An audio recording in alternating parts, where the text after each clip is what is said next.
wabarakatuh. Alhamdulillahi wa kafa, wassalatu wassalamu ala nabiyil mustafa wa ala alihi wa ashabihi ahli sidqi wal wafa. Puji dan syukur marilah kita panjatkan kehadirat Allah Subhanahu wa Ta'ala yang mana telah menciptakan langit dan bumi beserta isinya.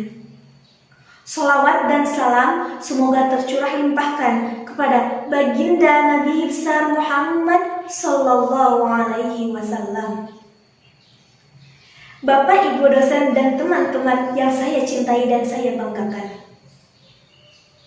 Saat ini kita perlu merasa prihatin dengan munculnya beberapa kasus yang menimpa generasi muda di tanah air kita, di mana pada usia yang masih belia, bahkan masih dalam kategori anak-anak, telah terjadi perilaku-perilaku yang tidak lagi bisa dikategorikan sebagai bentuk kenakalan pada umumnya, melainkan sudah menjerumus pada perilaku kriminal.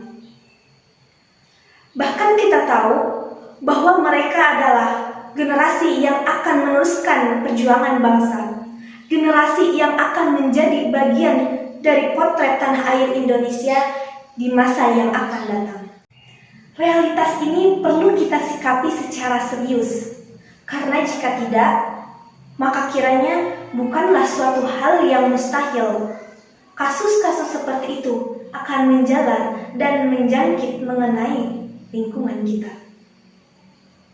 Marilah kita kembali kepada konsep ajaran agama Islam yang memandang anak sebagai amanah atau titipan Allah yang harus dijaga dan diperhatikan dengan sungguh-sungguh, khususnya dalam hal pendidikan. Memang di zaman sekarang, tantangan yang dihadapi begitu besar dan berat. Mendidik anak ibarat menggiring domba di tengah kawanan serigala. Sedikit lengah, habislah domba itu dimangsanya. Lalu, apa yang harus kita lakukan? Sebagai orang tua, kakak, atau senior, kita harus mampu benar-benar memberikan alternatif kepada mereka agar mereka memiliki sikap yang baik. Dan disadari benar, dalam hal ini, peranan orang tua sangatlah penting dalam mendidik dan mengarahkan putra-putrinya kepada jalan yang benar. Rasulullah Shallallahu Alaihi Wasallam bersabda, "Kullu mauludin yuladu 'alal fitrah, fa abawahu yuhawidani aw yunasirani aw yumajjisani." Setiap anak dilahirkan dalam kondisi fitrah atau suci. Adapun ia akan menjadi Yahudi atau Nasrani atau Majusi, tergantung pada orang tuanya yang mendidik dan mengarahkannya. Hadirin rahimakumullah, dalam kaitannya dengan pendidikan anak, para ulama menyatakan bahwa kewajiban pertama kali bagi setiap orang tua adalah menanamkan akidah dan tauhid.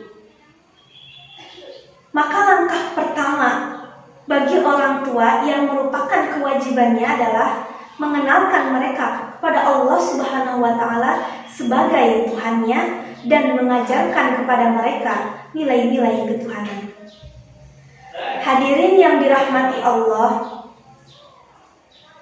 dalam nilai-nilai ketuhanan, pendidikan yang harus ditanamkan sejak dini pada anak adalah kesadaran akan kewajiban kepada Allah Subhanahu wa Ta'ala.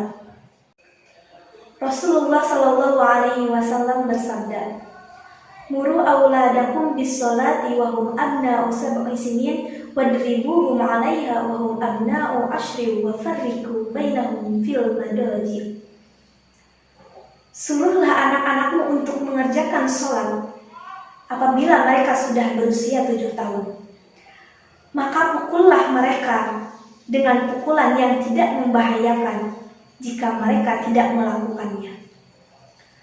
Kemudian pisahkanlah tempat tidur mereka. Memperhatikan hadis tersebut, jelaslah bagi kita tentang tanggung jawab orang tua terhadap anaknya, mengenal kewajiban-kewajibannya. Ketika anak-anak sudah mencapai usia 7 tahun, di mana anak itu sudah memasuki usia tamyiz, orang tua harus sudah memerintahkannya kewajiban terhadap anaknya kepada Tuhannya, yaitu sholat. Demikianlah yang dapat saya sampaikan. Kurang lebihnya mohon dimaafkan. Usikum wa nafsi bittaqwallah. Wassalamualaikum warahmatullahi wabarakatuh.